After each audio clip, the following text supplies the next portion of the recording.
Buenos días. Hermanos, Dios los bendiga. Estamos a 26 de marzo de 2023 en Ermita. Hermanos, vamos a ver un tema. Me lo solicitó o lo intuí yo que lo quería que lo explicáramos al hermano David Cuellar. Es con respecto a los 4 evangelios. Vamos a analizar los 4 evangelios, si pertenecen los 4 evangelios al Antiguo Testamento. ¿Cuál es la razón de lo que algunos hermanos tratan o pretenden y quieren hacer que esos 4 evangelios pertenezcan al Antiguo Testamento? Vamos a ver la razón, porque algunos hermanos dicen que los 4 evangelios pertenecen al Antiguo Testamento. Y también vamos a ver si el apóstol Juan no era San Juan. Fíjense bien, préndanselo esto. Vamos a demostrarlo bíblicamente con 3 textos: que el apóstol Juan no era San Juan, ni el apóstol Pablo era San Pablo. Muchas veces en todas las Biblias, las impresoras o las compañías, el texto inspirado es lo que está con las letritas de otro color, pero los encabezados siempre le ponen, las empresas le ponen un título, que esos títulos no son el texto inspirado. Entonces, si ustedes revisan varias revisiones de varias Biblias, dice San Juan, San Pedro, pero bíblicamente es cierto eso. Hay 3 textos con los que vamos a demostrar que no es cierto, que es Apocalipsis 1, Apocalipsis 1:9, Apocalipsis 1:1 y Mateo 23:8, ahorita lo vemos. Entonces, estos 2 puntos, y si tenemos oportunidad, vamos a ver la diferencia entre lo que es reino de Dios, reino de Cristo, reino de los cielos, iglesia. Vamos a ver la diferencia y vamos a ver en qué se basan también los católicos en decir que tú eres Pedro y sobre esta roca edificaré mi iglesia. Vamos a analizar las palabras en griego de Pedro, que quiere decir Petros, y que roca es Cristo, y quiere decir Petra. Eso es lo que vamos a tratar de analizar. Entonces, ¿qué dice la Biblia, hermano? Si los 4 evangelios pertenecen al Antiguo o al Nuevo. Vamos a ver esto, hermanos. Para empezar, quiero decirles y quiero que vean esto que ya lo vimos. Son las 3 dispensaciones. No sé si la pueden ver ahí. Estas son las 3 dispensaciones de la Biblia en línea de tiempo. Ahí ustedes pueden ver en la parte casi central, está un 0, está en la línea horizontal, luego está el 0, ahí es Cristo, ahí le puse yo. Entonces, de ahí hasta que venga Cristo es la edad cristiana, o sea, es la dispensación cristiana. Y para atrás, después, antes de que Cristo fuera clavado en la cruz, para atrás, es la mosaica, hasta Moisés, 1500 años. Si la pueden ver ahí. Y luego está al principio la patriarcal. Eso fue cuando vimos cuántos años también, que me dijo Cuellar que investigara esto, cuántos años duraba cada uno, ya lo demostramos. La patriarcal duró 1513 años, es la que está en el lado izquierdo, y esa era una religión familiar. Después vino la mosaica con Moisés. Moisés estuvo 1500 años antes de Cristo. Y ahí duró 1479 años, ya lo demostramos, nomás lo estoy recordando.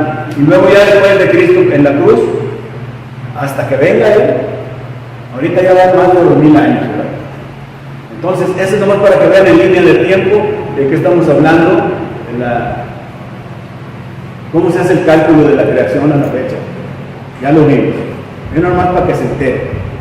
Pero lo más importante, hermanos, es esta otra que voy a mostrar aquí, esta grafiquita. Miren, como vamos a analizar los 4 evangelios. Los 4 evangelios que son Mateo, Marcos, Lucas y Juan, ¿sí? Para demostrar que esos estuvieron después de que Cristo fue crucificado, después del año 33 y medio. Entonces, vamos a ver en qué año se escribió Mateo, Marcos, Lucas y Juan.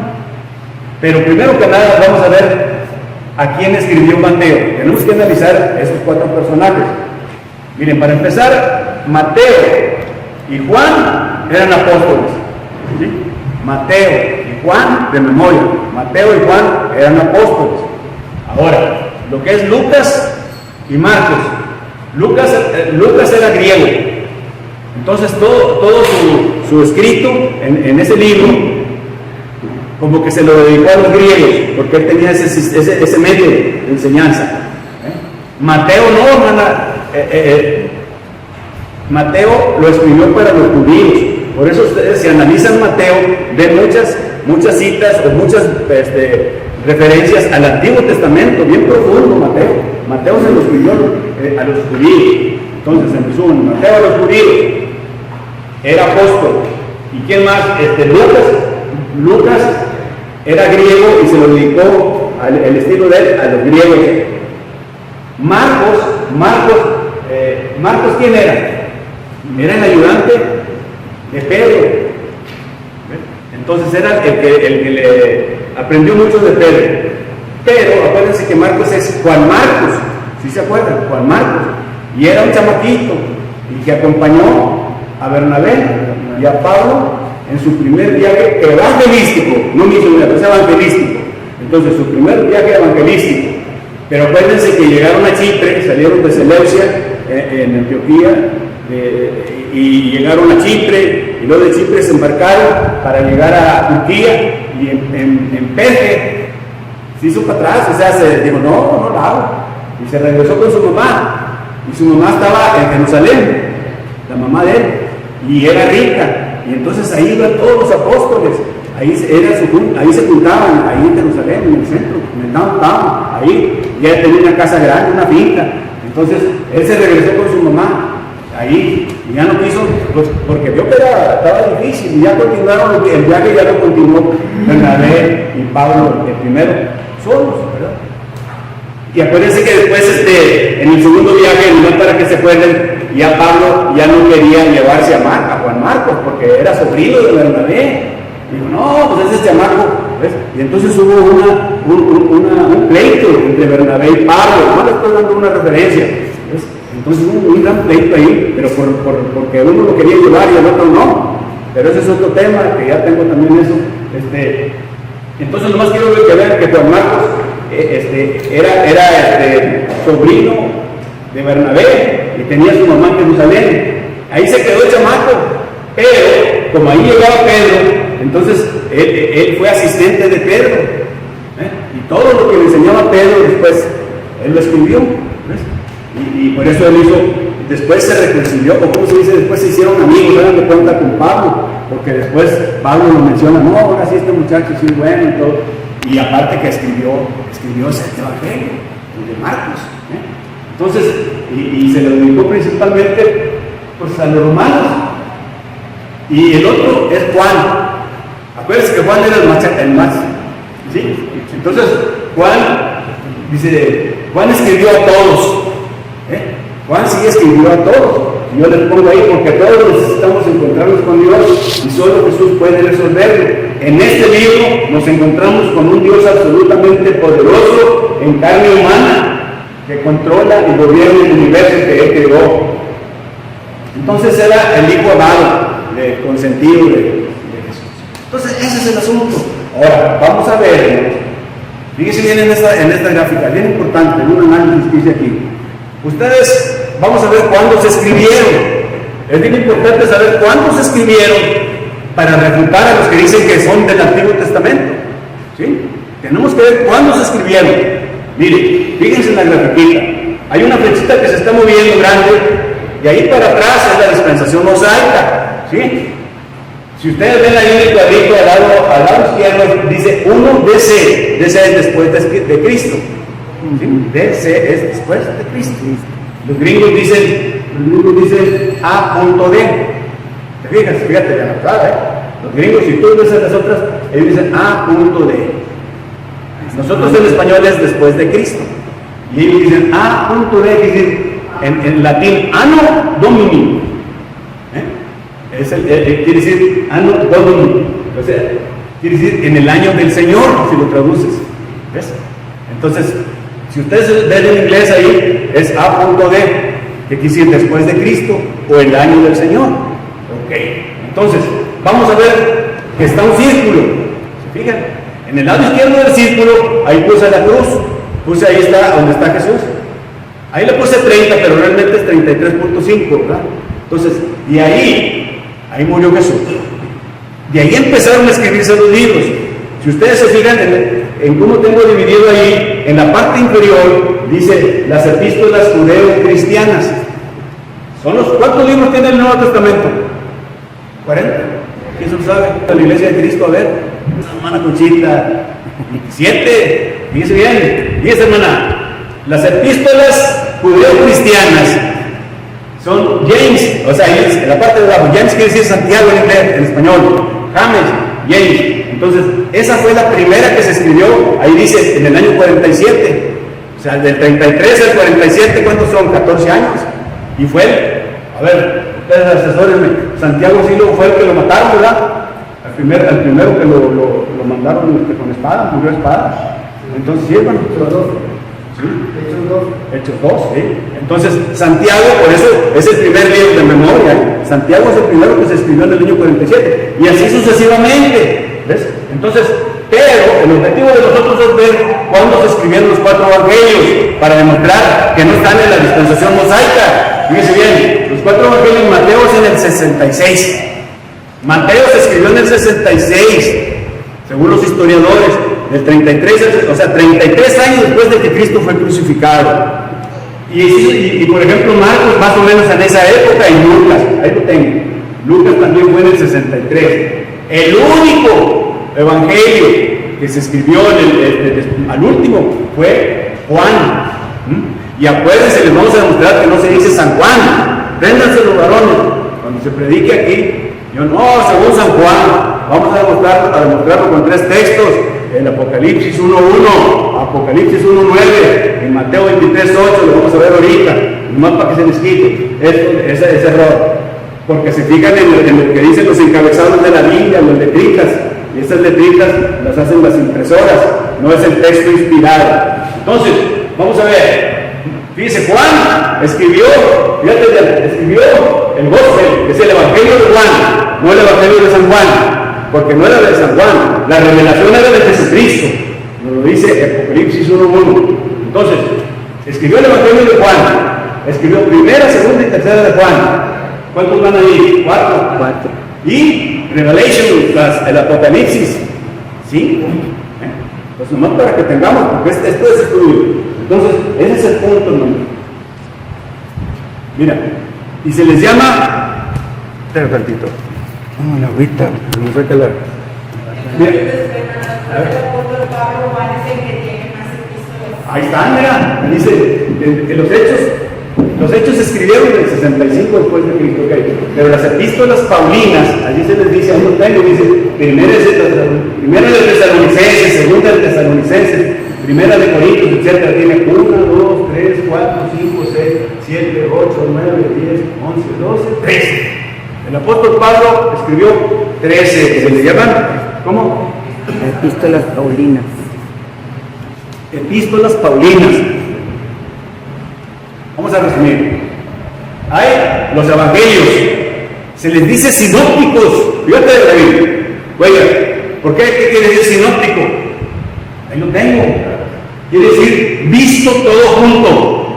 Usted dice, no, sinóptico es término católico. No. Sinóptico quiere decir visto todo junto. Por eso Mateo, Marcos, Lucas y Juan relatan casi lo mismo, pero con diferente sistema, diferente manera o retórica de cómo ellos lo quieren poner. Porque algunos escribían, acuérdense, para los judíos, para los griegos, para los romanos y para los gentiles. Entonces se les llaman evangelios sinópticos. ¿Sí? Entonces se dividen evangelios sinópticos 4 en 13, Hechos 2 es otro, que ese es lo que lo escribió el médico Lucas, porque Lucas era médico. Entonces, ¿y qué era Mateo? Exacto, era publicano. ¿Sí? ¿Qué era Marcos? Un chamaco, enseñado por Pedro y su mamá. Ok, hermano. Sí. Porque se les dice sinópticos porque escribían la misma historia. Pero con diferente método. Claro que hay unos que se enfocaban en otras cosas así, pero todos se refieren a lo que dijo Jesús. Acuérdense, hermano, miren, hermano, fíjense, Cristo, Jesús, anduvo 3 años y medio. ¿Qué es lo que hacía él? la realidad, predicar acerca del reino. Y su primo Juan también predicaba acerca del reino, los dos. ¿Ves? Nomás que Juan lo mataron, le cortaron la cabeza. Entonces, predicaban acerca del reino.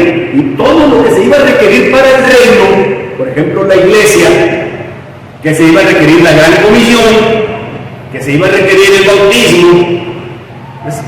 Que se iba a requerir la disciplina bíblica. Todas esas instrucciones las dejó Jesús cuando anduvo aquí en la tierra. Entonces, si ustedes quieren quitar eso y levantaron para el antiguo, pues no, porque en el antiguo no se bautizaban. Así que quede claro, ese es un adelanto.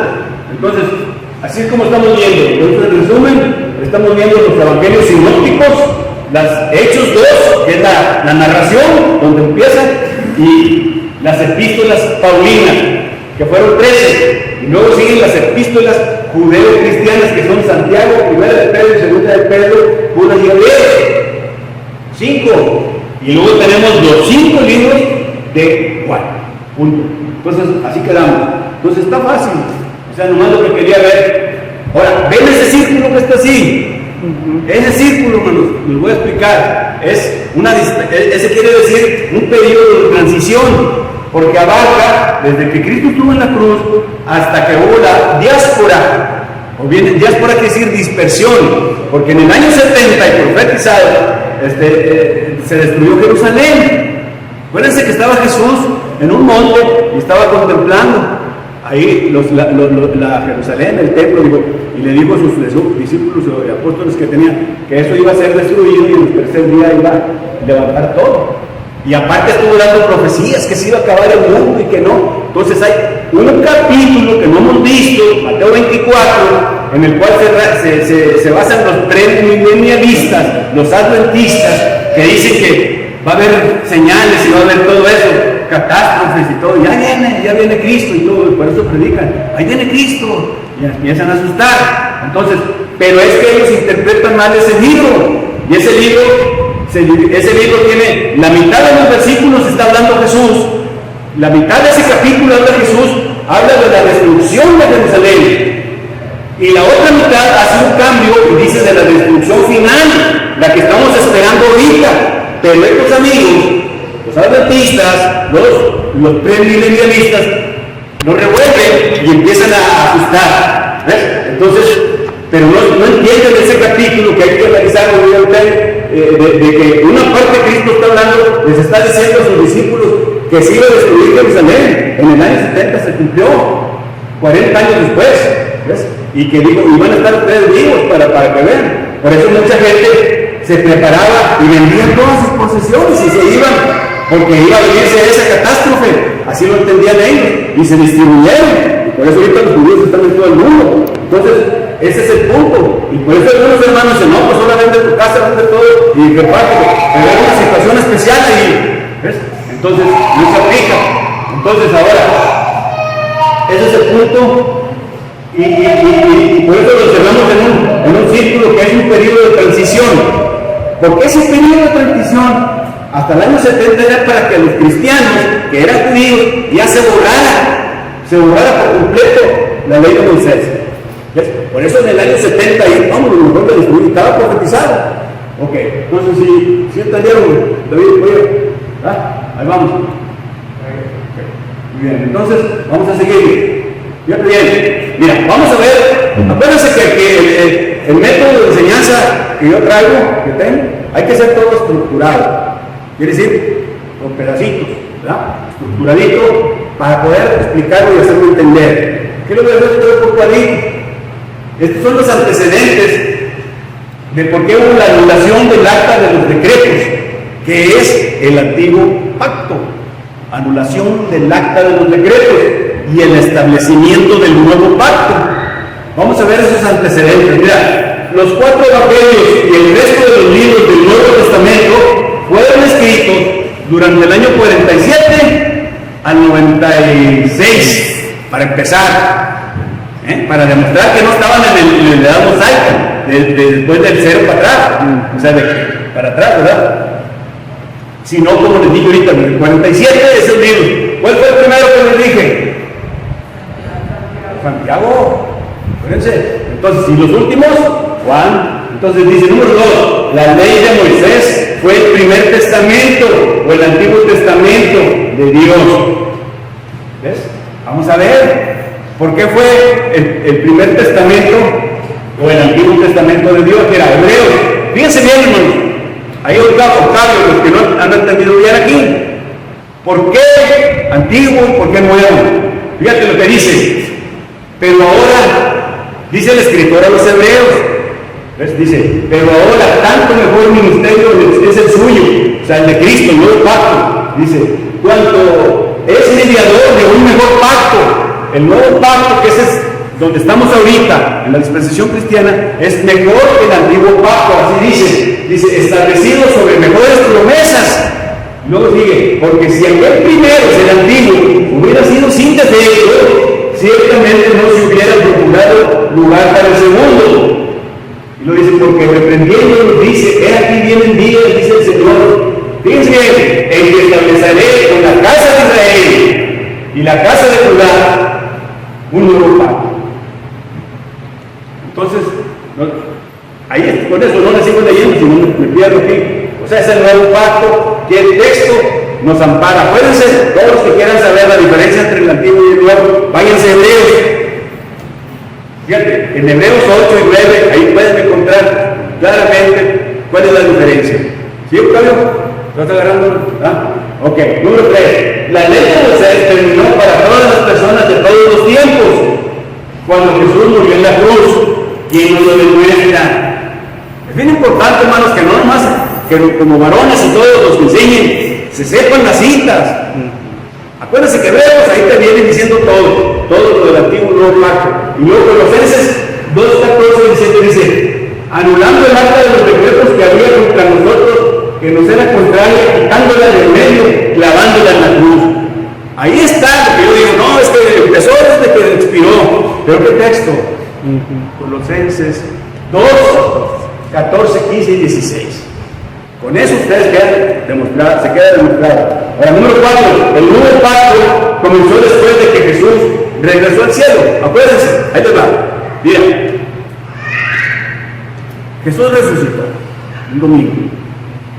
A partir de 40 días, otra vez lo repito, se anduvo apareciendo a más de 500 personas, entre ellos las mujeres, los apóstoles. ¿Ves? 40 días anduvo. Después en un monte se juntó con sus discípulos, con 4 discípulos ahí, y fue la transfiguración, el monte de la transfiguración, no me acuerdo si es el monte Tabor. Entonces, ahí ¿qué hizo Jesús? Dio la gran comisión, de memoria, hermano, la gran comisión. Cuando Jesús anduvo los 3 años y medio, ¿a quién le predicaba? ¿A quién le predicaba? A los judíos más. Acuérdense que ellos no querían ir con otros. Fíjense bien, en su ministerio personal, fíjate, le predicaba mientras anduvo vivo, presente, físicamente, le predicaba nomás a los judíos. Ya cuando la transfiguración, los 40 días después, ahí fue cuando dio la señal. Deben saber eso de memoria. Ahí dio la señal que la gran comisión, porque dijo, ir y predicar el evangelio, ¿a quién? A todas. Por eso la dispensación mosaica, la dispensación de nosotros cristiana, es universal. Y la mosaica, cuando era una religión nacional. Por eso todo lo que pasó, la Pascua, la Cuaresma, que ya vimos, era conmemoraciones de ellos. Nosotros nomás tenemos para conmemorarlo cada semana, con la cena del Señor, ya quedó claro. Entonces, ese es el punto, hermano. Dice, luego Jesús envió el Espíritu Santo, ahí va, asciende, ya les da la orden, y les dice, se me van al aposento alto a Jerusalén, se van los discípulos allá arriba, y para eso en el intermedio, nombran a Matías, para que fueran los 12, y ahí se quedan. Ya que se quedan ahí, 10 días después de que ascendió, manda al Paracleto. ¿Qué es el Paracleto? Espíritu Santo. Espíritu Santo, ¿quién digo? Ok, el Espíritu Santo. Entonces, para que nos siguiera enseñando a los apóstoles y se completara la enseñanza. Ese es el punto, cuando fíjense cómo está. Luego dice, los 4 evangelios fueron escritos después del comienzo de la iglesia para el beneficio de las personas que vivían en la era del Nuevo Testamento. para eso se escribieron los 4 evangelios. Y ahí les pongo con las fechas que ya dijimos. Muy bien. Esto es bien importante, David. Después tu pregunta. Yo te digo después. Dice, ¿cuál es la razón de por qué algunos hermanos dicen que los 4 evangelios pertenecen al Antiguo Testamento? ¿Qué pretenden? ¿Por qué? Y sobre todo los varones, fíjense bien las mujeres. Fíjense bien, porque los varones pretenden eso. ¿Por qué quieren hacer que esos 4 evangelios se vayan para el Antiguo? ¿Por qué? Porque en Mateo está una parte muy importante que habla del divorcio, del adulterio, y lo está diciendo Jesús. Jesús dice en Mateo 19:9, fíjate, dice, yo digo que cualquiera que repudie a su mujer, a no ser por fornicación y se casa con otra mujer, comete adulterio. Bueno, fíjense hermanas, cuidado, si algún varón quiere decir que no, que lo manden para allá, pues es que está cometiendo adulterio. ¿Por qué? Porque quiere que eso pase al antiguo, porque en el antiguo Moisés sí permitía repudiar a la mujer, pero no nomás por fornicación, sino por cualquier otra cosa. Por ejemplo, si no hacía bien las tortillas de harina, si no planchaba, si no hacía... No, nomás por eso, te voy a dar la carta de divorcio y te vas. Así eran los varones, los judíos. Entonces, ¿qué pretenden esos hermanos? Quieren evadir la fuerza de los pasajes como Mateo 19:9, lo quieren bypassear, quieren que eso se vaya para el antiguo. Esa es la razón. ¿Ves? Dice, para nosotros hoy en día, o sea, Mateo 19:9 es para nosotros, porque está en el Nuevo Testamento. Ahorita, sí, hay fornicación por uno de los dos. El que está inocente se puede casar. Así dice. Entonces, pero antes era por cualquier cosa. Lo repudiaba el hombre, el varón, no la mujer. El varón lo repudiaba porque no hacía otra cosa, que no planchaba, no le gustaba, que no le gustaba porque estaba fea o algo. ¿Ves? Entonces, no me gustas. Te doy la carta de divorcio y te vas. Entonces, y vamos a leer el Deuteronomio. Entonces dice, para evadir la fuerza de los pasajes como Mateo 19:9, porque no quieren que este pasaje se nos aplique hoy en día, porque no quieren dejar sus adulterios. Entonces, las hermanas muy listas con ese punto, ¿verdad? Si detectan algo, pues ahí está la razón. Entonces ahora, fíjate bien, dice, esto era diferente de lo que dijo Moisés. Fíjense bien lo que dice del Deuteronomio 24:1-4, más vuelvo a leer. Dice, cuando alguno tomare mujer y se casare con ella, si no le agradare por haber hallado en ella alguna cosa indecente, le escribirá carta de divorcio y se la entregará en su mano y la despedirá de su casa. Entonces, no, pues así estaba la cosa. Entonces, pues, esa es la razón. Ahora dice, cuando los discípulos le preguntaron a Jesús acerca de eso, porque los fariseos lo querían emboscar a Jesús y le querían preguntar, dijo él, ¿por qué aceptó el divorcio?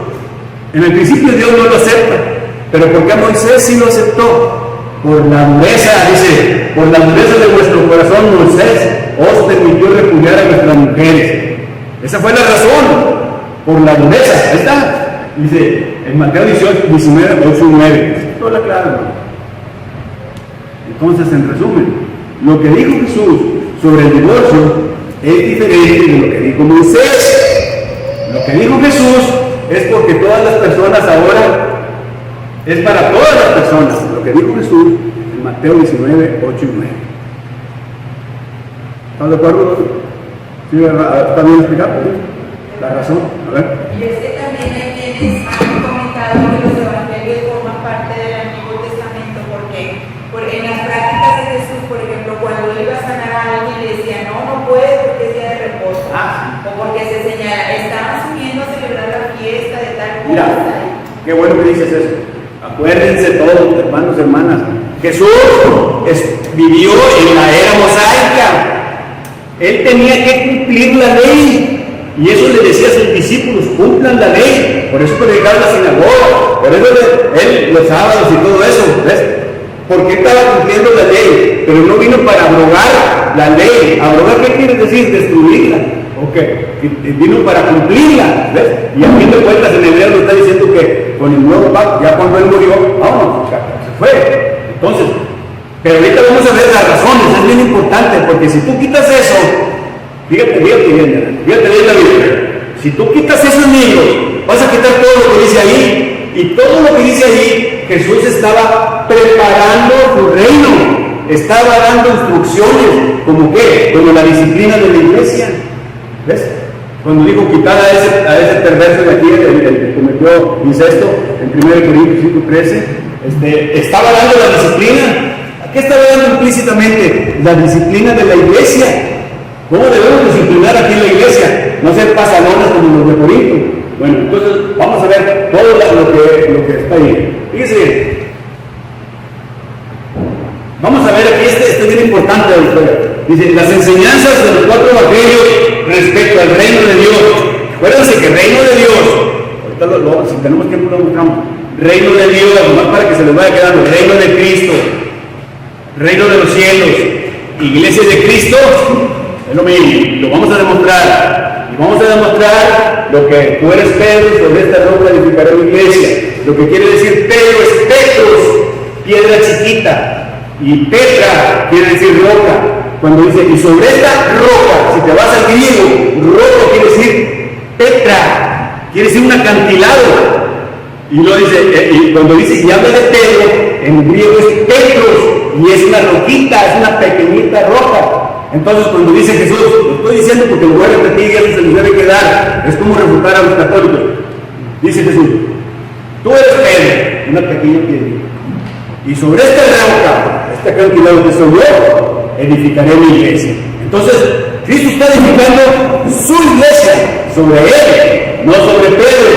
Y de ahí se baja la doctrina católica de que sobre Pedro está la iglesia, ¿verdad? Está establecido. Eso lo vamos a ver, es un tema bueno. Pero no más un adelanto. Ok. Pero apenas se lo es. A ver, lo voy a decir para que se lo prendan. Fíjate bien. Dice, tú eres Pedro, piedrita. Pero sobre esa roca, acantilado, fundamento, que es Cristo, soy yo, ¿verdad? Edificaré mi iglesia. Con eso ustedes refutan la teoría de la doctrina católica. Ok, vámonos. Dice, mira, vamos a ver a qué vino Jesús. Vino a cumplir la ley. ¿Qué texto nos lo dice? Dice, no penséis que he venido para abrogar la ley o los profetas. No he venido para abrogar, sino para cumplir. Jesús es el único que cumplió la ley. Entonces dice, porque de cierto os digo que hasta que pasen el cielo y la tierra, ni una gota ni una tilde pasará de la ley, hasta que todo se haya cumplido. ¿Qué quiere decir? A ver, hermano, ¿qué quiere decir gota y tilde? ¿Qué entiende por gota y tilde? En principio, bien, algo a la final. A ver, otro. Hasta el más mínimo detalle. Mira, es algo parecido, pero ahí les va. En el hebreo, J y tilde, ¿qué quiere decir? Dice bien, es una expresión utilizada por el Señor Jesús. Ni una gota ni un tilde pasará de la ley. Fíjese, hermana Rafael, dice, señalando a 2 signos de la escritura hebrea. Es un puntito. Un tilde, dice, ni una gota es un puntito y tilde es una letra pequeña. Quiere decir que nada pasará de la ley. Se va a cumplir todo. Está diciendo, dice, otra vez, les voy a decir, señalando 2 signos de la escritura hebrea. La J es en realidad la letra Yod, en griego, la más pequeña del alfabeto hebreo. La tilde corresponde a unos puntos usados en una escritura de ese idioma. Dijo así, que ni el más pequeño signo de la palabra de Dios dejaría de tener su cumplimiento. Mateo 5:18 dice, porque de cierto os digo que hasta que pasen el cielo y la tierra, ni una gota, ni una tilde pasará de la ley hasta que todo se haya cumplido. Por eso él vino a cumplir la ley. Y por eso apréndaselo de memoria. J y tilde. ¿Qué quiere decir J? Es una de las letras más pequeñas. Y tilde, que son unos puntitos en el hebreo. Ese es el punto. Entonces, por eso vino Jesús a cumplir la ley. Entonces, si tú quitas eso, pues entonces ya no se cumple la ley. ¿Ves? Si tú quieres mandar eso para el Antiguo Testamento, los 4 evangelios, estamos dando las razones. Ok, fíjate bien. Jesús vino a anunciar la venida próxima de su reino. ¿Por qué? Ahí les va. Fíjate, Marcos 1:15 dice, fíjense bien, el tiempo se ha cumplido y el reino de Dios se ha acercado. Arrepentidos y creed en el Evangelio. Es todo lo que hacía Jesús ahí en ese punto. O sea, los 3 años y medio, igual que su primo Juan, pero él antes de Jesús, los 3 años y medio, el carpintero, el predicador de Nazaret, ¿qué es lo que estaba anunciando? Su reino. ¿Y cuáles eran las condiciones que se debían de cumplir? ¿Cuáles eran las obligaciones? ¿Y cuáles eran los requisitos? ¿Y cómo se iba a regir toda la iglesia de Cristo? Entonces, ese es el texto. El otro punto es, mira, Juan el Bautizador y Jesús comenzaron a anunciar la venida del reino. El sentido del establecimiento de la iglesia del reino de Cristo el día del Pentecostés, después de su resurrección, 50 días después. Entonces, y acuérdense que en la resurrección, ya cuando venga Cristo y que venga por nosotros y todo, en la resurrección, Cristo entregará ¿qué? El reino a su Padre, y el reino es la iglesia, todos los que fueron fieles. Fíjense cómo está todo relacionado, es una escalerita. Entonces dice, Jesús estaba preparando a la gente para el reino, ¿sí? Entonces dijo que el reino estaba a la mano, ya estaba, o sea, a 3 años de él iba a estar ahí. Dio muchas parábolas que cuentan el valor y la naturaleza del reino. Por eso él ¿cómo le hacía? Se hacía para entender por medio de parábolas. ¿Ves? Entonces dio muchas parábolas. Cuando estaba en juicio, le explicó a Pilato, el gobernador, que mi reino no es de este mundo. ¿Por qué dijo que no era el reino de este mundo? Porque era del cielo. O sea, él iba a entregar su reino al Padre, ¿verdad? Entonces el punto, hermanos. Ahora, el otro punto, Jesús comenzó a anunciar ciertos principios que gobiernan a su pueblo. En Mateo 5:43 dice, oíste que fue dicho, amarás a tu prójimo y aborrecerás a tu enemigo. Acuérdense que él dio muchos principios. Esa parábola ya la vimos. Esa es la parábola de quién. Amarás a tu prójimo y aborrecerás al enemigo. ¿Ves? Entonces, en el Antiguo Testamento, ¿qué decían? Ojo por ojo. Pero él cambió los principios. Por eso ese es el tercer punto que hay que tener en cuenta. Cuando algún hermano no entienda, varones deben de saber eso. ¿Cómo le van a contestar? Hay que saber las citas. Porque un sermón no te dice eso. Te dice otras cosas importantes, pero ¿cómo los haces esto? Porque la realidad es que nosotros nos van a preguntar siempre. Siempre te van a preguntar por qué. ¿Por qué? Si se fijan, el método que uso yo es por qué. Siempre respuesta. Porque eso es lo que la gente tiene en la mente, lo que quiere saber, pero nadie se los explica. Entonces, ahora dice, Jesús mencionó asuntos de la iglesia antes de que ella fuera establecida. Eso es lo que te digo, antes de que fuera establecida, él estableció. Es más, fíjate, ahí ya menciona la iglesia. Dice, por tanto, si tu hermano peca contra ti, ve y repréndelo estando tú y él solos. Si te oyere, has ganado a tu hermano. Mas si no te oyere, toma a uno contigo, a uno o dos, para que en boca de 2 o 3 testigos conste toda palabra. Fíjate bien lo que dice este punto. En Mateo 18:17. Si no los oyere, hablando Jesús, si no los oyere, ¿qué dice? Hijo de la iglesia. Si todavía no estaba la iglesia, cuando dijo eso, pero él estaba dando instrucciones. Y ya Pablo lo está, ¿quién está? Mateo, ya lo está escribiendo ahí. ¿Ves? Y también Pablo en 1 Corintios está refiriéndose a la disciplina.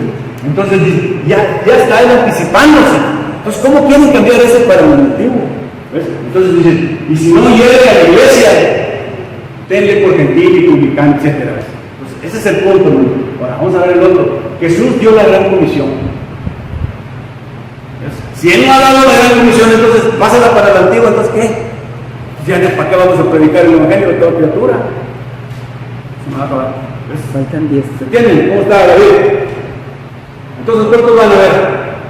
¿Qué les vas a decir? La gran comisión, ¿por dónde la pones? La otra, Jesús mencionó asuntos de la iglesia antes de que se estableciera. ¿Y qué más? La otra, vino a anunciar la venida de su próximo reino. El reino se acerca, está a la mano, decía Jesús. ¿Sí? Entonces, y la otra, Jesús vino a cumplir la ley. ¿Ves? Entonces ese es el punto. A ver, háblame contigo. Ahorita te voy a explicar ese punto. Antes de ir, con meter 3 minutos más, San Juan y San Pablo. Fíjate, pónganselo en la cabeza anticipadamente. Apocalipsis 1:1, Apocalipsis 1:9, Mateo 23:8. ¿Ves? Y otra vez resumo. Los encabezados de las Biblias, los encabezados de lo que están describiendo el capítulo lo ponen las compañías. Ese no es texto inspirado. Todas las Biblias las hacen compañías bautistas, porque la Iglesia de Cristo no tiene imprenta. Yo no sé si, a ver, el libro que te está vendiendo Jaime Cuellar, Jaime Telles, ¿qué dice? ¿El himnario? Hay que tener cuidado, ¿ves? Porque si es empresa bautista o loco, pues le van a poner San Juan y todo. Entonces, ese es el punto. Ahorita lo vamos a ver. A ver. Un ejemplo nada más, Hechos 13 y Éxodo 13. Arriba del versículo 13 dice, Pablo y Bernabé en Antioquía de Pisidia. Ese no es un texto, no es un versículo.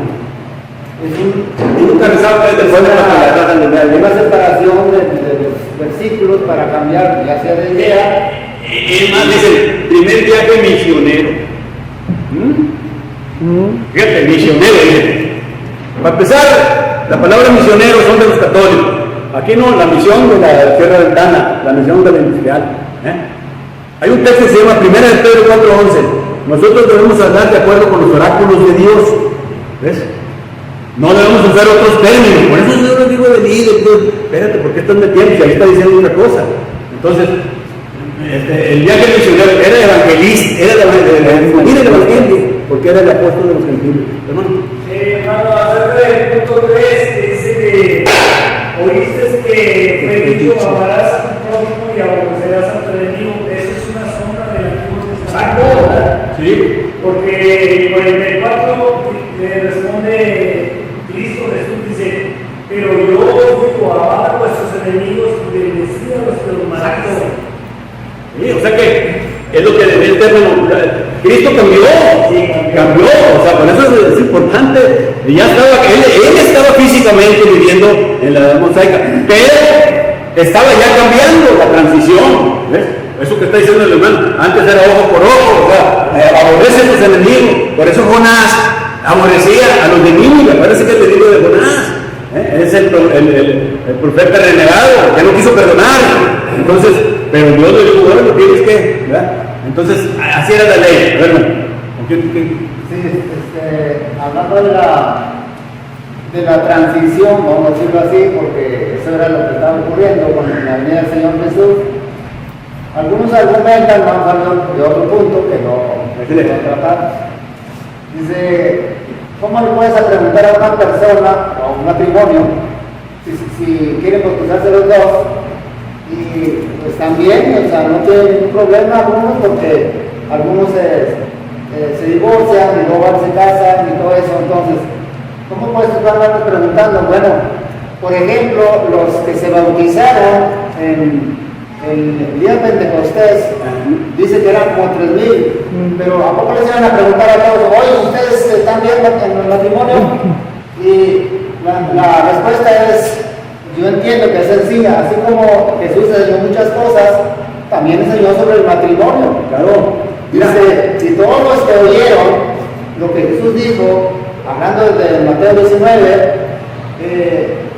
oyeron esa doctrina, esa enseñanza, y conocieron lo que Jesús dijo ya entrando, preparándolos para el reino, entonces todos esos que obedecieron, entendieron lo que Jesús estaba diciendo. Los demás, pues no quisieron. Mira, hay un punto importante, ya no sé, ustedes cuando que bautiza y todo. Usted cuando alguna persona viene, el arrepentimiento debe ser verdadero. Bien, arrepentimiento verdadero es una parte de los 5 pasos de salvación. Es una muerte a la práctica. Cuando ya tú arrepientes y pasas a frente para seguir bautizado, es una muerte a la práctica del pecado. Práctica, que ya no vas a hacer cosas malas porque estás casado, divorciado. No, ahí tú tienes que arrepentirte verdaderamente.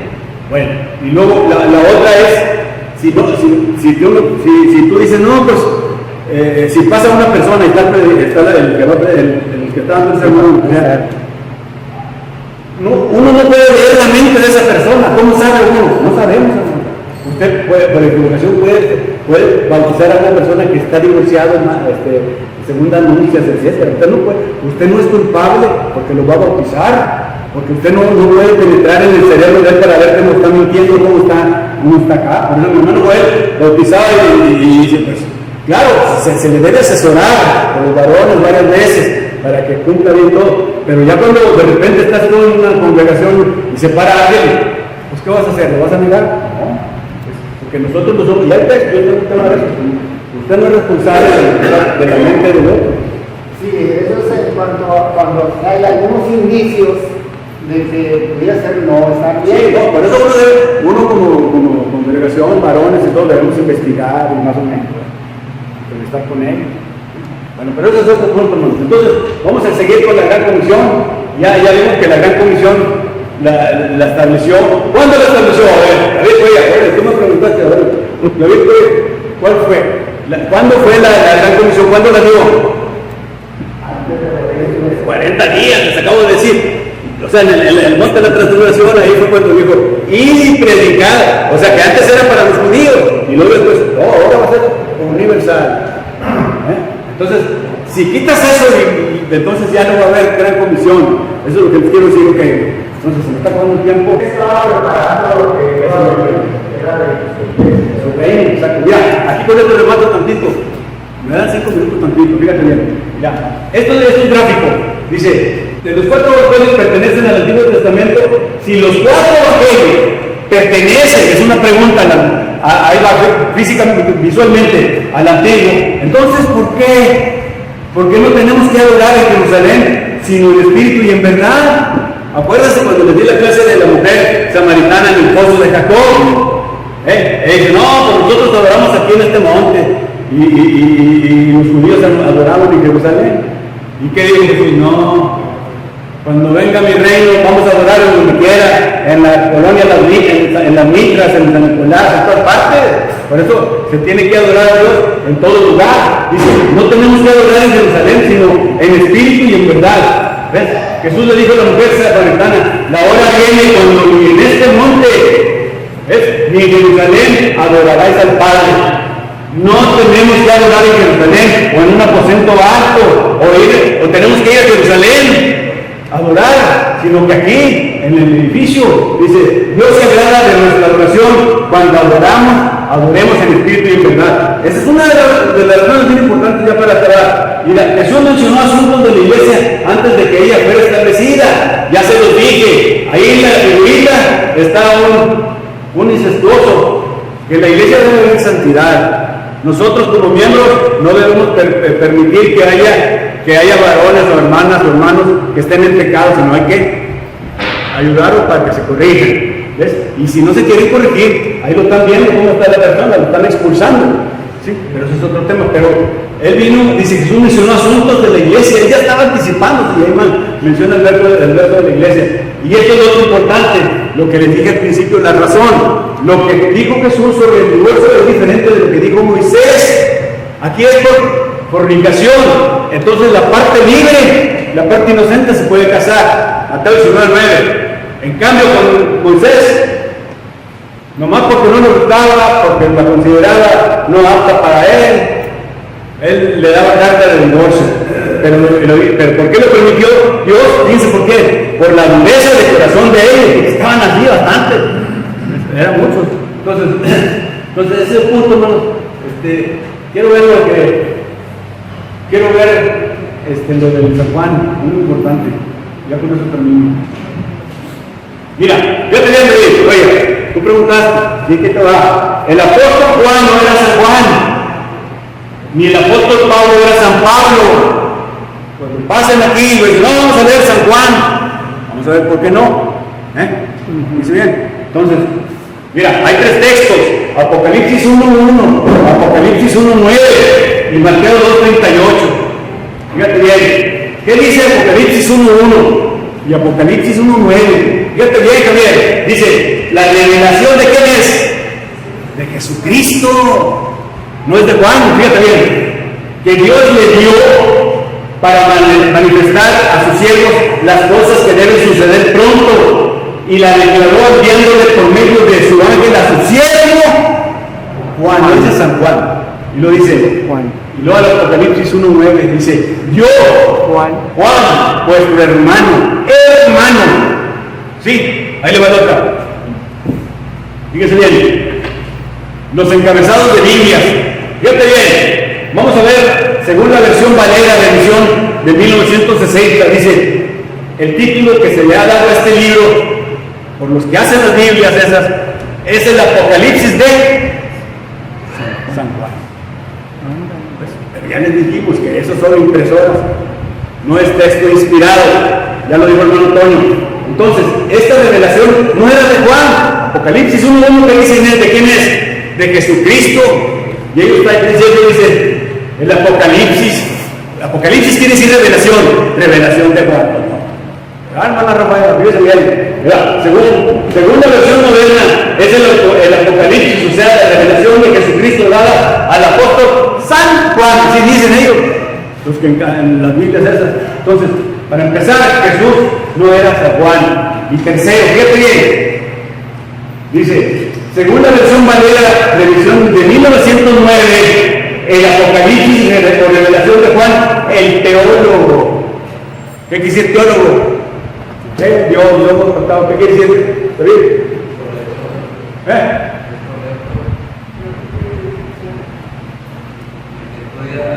Estudia a Dios, correcto. Entonces, ahora vamos a ver, fíjese bien, Juan no era teólogo para empezar. Fíjate bien. Estos encabezados contienen error. Fíjense bien, ya les leí los textos Apocalipsis 1:1 y Apocalipsis 1:9. Dice, siervo y hermano. ¿Sí? Okay. Ahora, fíjate bien, esta revelación es de quién es, para empezar, es de Jesucristo. ¿Sí? Dice, y le fue dada a Juan, su siervo, Apocalipsis 1:1, y nuestro hermano, Apocalipsis 1:9. Juan es siervo y hermano de nosotros. Ahora, en el primer siglo, porque el Apocalipsis se escribió en el 96, quiere decir que está hablando del año 33 al 96, no había teólogos, hermano.